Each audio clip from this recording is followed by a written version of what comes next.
Hello everyone, मैं हूं मयंक। स्वागत करता हूं आपका एमके एजुकेशन पॉइंट में। आज हम बात करेंगे बीएससी नर्सिंग सेकंड ईयर के सब्जेक्ट मेडिकल सर्जिकल नर्सिंग के topic care of surgical patient के एक टाइप इंट्रा ऑपरेटिव केयर के बारे में। जैसे कि हमने पहले वीडियो में प्री ऑपरेटिव नर्सिंग केयर के बारे में पढ़ा था, अब हम उसी के अगले टॉपिक इंट्रा ऑपरेटिव केयर के बारे में पढ़ेंगे।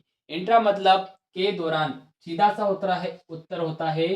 इंट्रा का मतलब के दौरान, ऑपरेटिव यानी ऑपरेशन, और केयर यानी कि ऑपरेशन के दौरान दी जाने वाली केयर इंट्रा ऑपरेटिव केयर कहलाती है। यानी कि क्या होगा, जो ऑपरेशन थिएटर से लेकर रिकवरी रूम तक, ऑपरेशन थिएटर से लेकर रिकवरी रूम तक जो केयर प्रोवाइड की जाएगी उसे हम इंट्रा ऑपरेटिव केयर कहेंगे।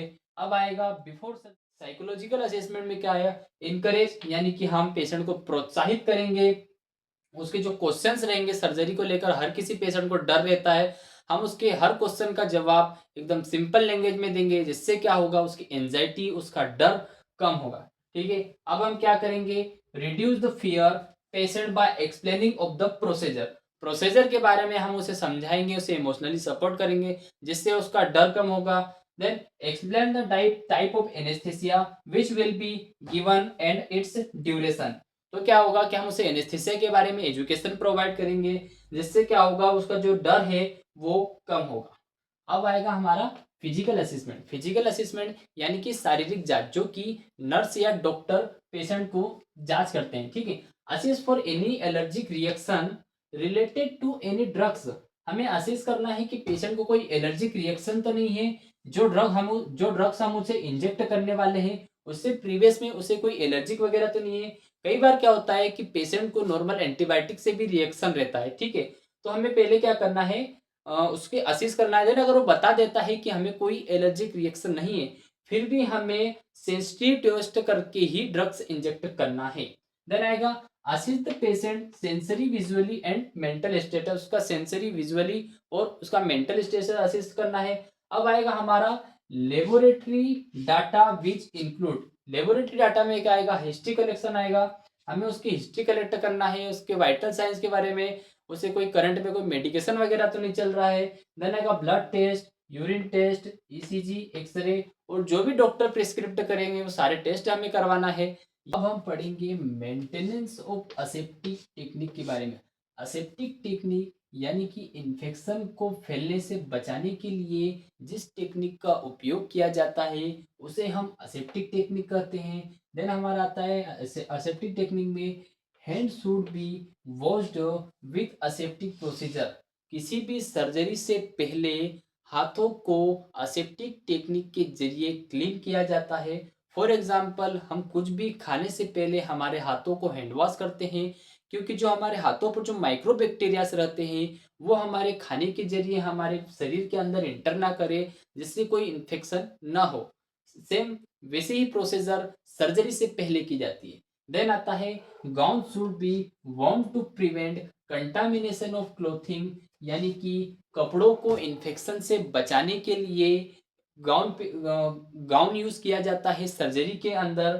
Then wear gloves to prevent to infection. यानी कि सर्जिकल ग्लव्स का यूज किया जाता है, जो भी ऑपरेशन टीम रहती है, nurses, OT technician, surgeon, anaesthesia, all about operation team, जो भी ऑपरेशन थिएटर के अंदर मौजूद रहता है, सर्जरी में जो भी मदद करता है, वो सर्जिकल ग्लव्स का यूज करता है। Then sterile field, sterile instruments का यूज करता है। नॉन स्टेराइल चीज कोई भी ओटी के अंदर नहीं रहती है, हर चीज स्टेराइल्ड होती है। हमारा पोजिशनिंग।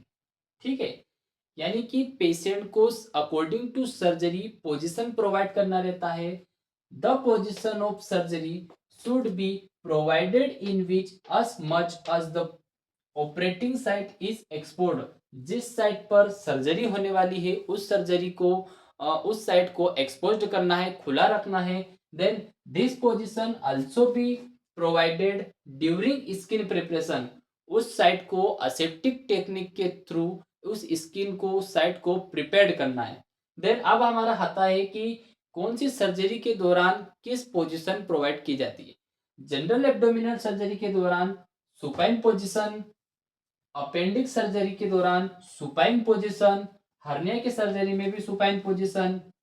देन आता है हमारा स्पाइन बैक सर्जरी आएगी तो प्रोन पोजीशन, गायनिक की सर्जरी के दौरान lithotomy position, then brain posterior surgery के दौरान हमारा आता है प्रोन पोजीशन। हमारा वाइटल साइन, हमें सर्जरी के दौरान कंटिन्यूसली मॉनिटरिंग करना है, बीपी, पल्स, सेचुरेशन वगैरह। देन असिस्ट करना है सर्जन को, प्रोवाइड करना है नेसेसरी इंस्ट्रूमेंट, जो भी सर्जन को सर्जरी के दौरान जो भी इंस्ट्रूमेंट लगते हैं हमें प्रोवाइड करवाना है। देन असिस्ट करना है with procedure and manage equipment, surgical equipment, यानी कि सर्जरी को, पूरी सर्जरी को असिस्ट करना है और मैनेज करना है जो सर्जिकल इक्विपमेंट्स रहेंगे। ठीक है। अब आता है आफ्टर सर्जरी, सर्जरी कंप्लीट हो चुकी है, अब क्या करना है, dressing with aseptic technique, aseptic technique के थ्रू ड्रेसिंग करना है जिससे इन्फेक्शन कॉज्ड ना हो।